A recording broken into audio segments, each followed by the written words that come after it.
As study vlog में आप सभी का हार्दिक स्वागत है। तो छात्रों, हमने पिछली क्लास में बात की थी गणितीय संक्रियाओं पर आधारित सवालों की। उसमें कुछ सवाल मैंने बताए भी।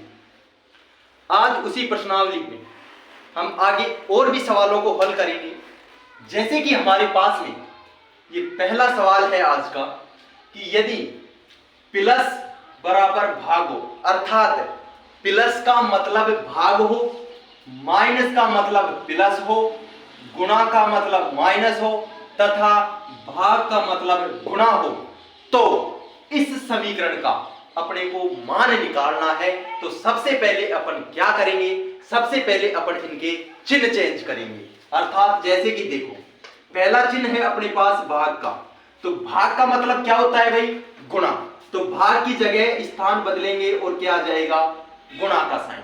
आगे देखिए, माइनस का चिन्ह है, माइनस का चिन्ह का मतलब क्या है? प्लस, प्लस 18, और प्लस का मतलब क्या है? भाग, भाग 9, और लास्ट में साइन है अपने पास गुणा का, और गुणा का मतलब क्या है? माइनस। अब चिन्ह बदलने के बाद बोर्डमास के रूल को फॉलो करेंगे, और बोर्डमास के रूल को फॉलो करेंगे तो उसमें मैंने आपको पहले बताया था कि सबसे पहले अपन किसको हल करते हैं? ब्रैकेट्स को। यहां पर अपने को कोई ब्रैकेट्स नजर नहीं आ रहा है। फिर करते हैं ऑफ का, यहां पर ना ही ऑफ है ना ही का है, उसको छोड़ो। अब आगे बात आती है डी, डी फॉर डिवीजन, और यहां पर अपने डिवीजन मतलब भाग का चिन्ह है। तो सबसे पहले अपन किसको हल करेंगे? भाग को।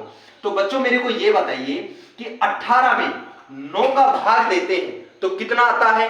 2 आता है। 24 गुणा 12 प्लस, इसको हल कर लिया हमने, 2 आ गया, -6। अब डिवीजन के बाद में हम हल करते हैं मल्टीप्लाई अर्थात गुणा को। तो यहां पर 24 और 12 को हम मल्टीप्लाई करेंगे। 24 और 12 को मल्टीप्लाई करते हैं तो हमारे पास में आता है 12 चौक 48, 8 हासिल 4, 12 दूनी 24, 24 और 4 28, 288। आगे अपन साइन को एज इट इज लिखते हैं। फिर मैंने बताया था भाग हो गया, गुणा हो गया, उसके बाद में हम किसको हल करेंगे? एडिशन को अर्थात जोड़ को।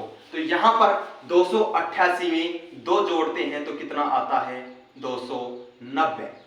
अब लास्ट में अपने पास साइन बचा मात्र और मात्र माइनस का। अब 290 में से -6 करेंगे, अर्थात 290 में से 6 कम करेंगे तो अपने पास में उत्तर निकल के आएंगे 284। इस प्रकार के सवालों को देख करके आपको बिल्कुल भी घबराने की जरूरत नहीं है बच्चों। बहुत ही आसानी से और कम समय में हम इन सवालों के उत्तर दे सकते हैं। जैसे जैसे हम इनकी प्रैक्टिस करेंगे आपके क्वेश्चनों की हैबिट बढ़ती जाएगी और आप कुछ सेकंडों में इनके जवाब देने लग जाओगे। मुश्किलें दिल के इरादे आजमाती है, मुश्किलें दिल के इरादे आजमाती है, सौपन के पर्दे निगाहों से हटाती है। हौसला ना हार गिरकर ए मुसाफिर, हौसला ना हार गिरकर ए मुसाफिर, ठोकरें इंसान को चलना सिखाती है। आगे देखिए बच्चों, अपने पास में अगला सवाल है। इस बार इसमें कुछ परिवर्तन कर दिया हमने। यहां पर समीकरण में आपको गणितीय चिन्ह ना दे करके अंग्रेजी वर्णमाला के कुछ वर्ड दे दिए, और इनका मतलब अपने को बता दिया गया है कि a बराबर माइनस, अर्थात a की जगह अपने को माइनस पुट करना। b का मतलब है भाग, c का मतलब है प्लस तथा d का मतलब है गुणा। तो हम यहां पर उपरोक्त समीकरण में ये सभी मान इसमें एज इट इज रख देंगे। जैसे 15, b का मतलब क्या है भाई? भाग, तो 15 भाग 3। c का मतलब क्या है? प्लस 24।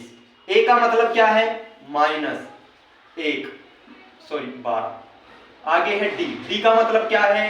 गुणा 2। एक बार फिर से हम चेक करेंगे। बी की जगह हमने लिख लिया भाग, सी की जगह लिख लिया प्लस, ए की जगह माइनस और डी की जगह लिख लिया हमने गुणा। सभी को हमने बदल के रख दिया। अब आगे देखिए, अब वही अपन बोर्डमास का रूल फॉलो करेंगे। बोर्डमास का रूल फॉलो करते हैं तो सबसे पहले ब्रैकेट, उपरोक्त समीकरण में ब्रैकेट्स नहीं है, ऑफ, ना ही यहां पर ऑफ अपने को नजर आ रहा है। आगे हल करेंगे डिवीजन को। डिवीजन का मतलब होता है भाग। तो 15 में 3 का भाग देंगे तो कितनी बार जाएगा? 5 बार। प्लस 24 माइनस 12 गुणा 2। डिवीजन के बाद में हम किसको हल करते हैं? मल्टीप्लाई को। मल्टीप्लाई को हल करते हैं अर्थात गुणा को, तो 12 दूनी 24 और अपने पास में आएगा 5 प्लस 24 माइनस 24। अब इधर देखिए, चाहे पहले अपन जोड़ कर ले चाहे बाकी कर। 24 और 5 29, 29 में से 24 कम करते हैं तो 5। ये क्या आते हैं अपने करेक्ट आंसर। नेक्स्ट प्रश्न की मैं बात करूं, उम्मीद करता हूं कि इस सवाल के जवाब आप आसानी से दे पाओगे। जैसे कि बच्चों अपने पास में अगला सवाल है,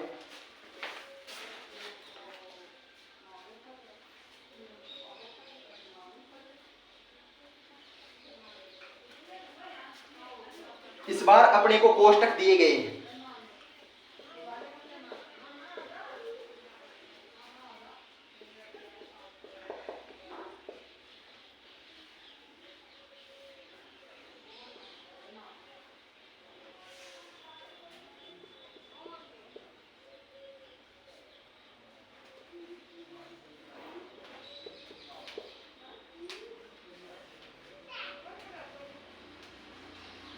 डिवाइड बाई 0।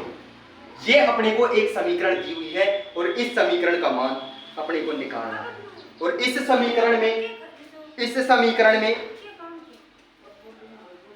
समीकरण को अपने को मान निकालना है कि इस समीकरण का क्या उत्तर है। इसमें भी अपने को वही साइन चेंज करने हैं कि गुणा का मतलब भाग हो, भाग का मतलब है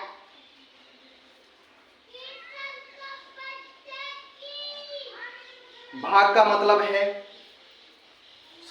का मतलब है गुणा, भाग का मतलब है भाग, जोड़ का मतलब है जोड़ और बाकी का मतलब है बाकी। अर्थात इस वाली समीकरण में अपने को एक भी चिन्ह चेंज नहीं करना है। तो इस सवाल को कैसे करेंगे? चिन्ह अपने को एक भी नहीं बदलना है। तो यहां पर आप लास्ट का साइन देखिए, भाग का चिन्ह अपने को नजर आ रहा है। तो बच्चों जब भी ये बात ध्यान रखनी है आपको कि जब भी हम किसी भी संख्या में 0 का भाग देते हैं तो उसका मान अनंत आता है। और अपने पास में इस यहां तक की संख्या का चाहे कुछ भी मान आए, लेकिन अपने को भाग किससे करवा रहा है? 0 से। अर्थात इसका उत्तर कितना जाएगा? इन्फिनिटी। और यही हमारा क्या होगा? आंसर। अपने को हल करने की कोई जरूरत नहीं है, लास्ट का अंक देख लेंगे कि 0 से अपने को भाग करना है, 0 से भाग करना है। और किसी भी संख्या में हम 0 से भाग करते हैं तो उसका मान अनंत आता है। उम्मीद करता हूं कि इस प्रकार के अन्य सवालों के जवाब आप आसानी से दे पाओगे।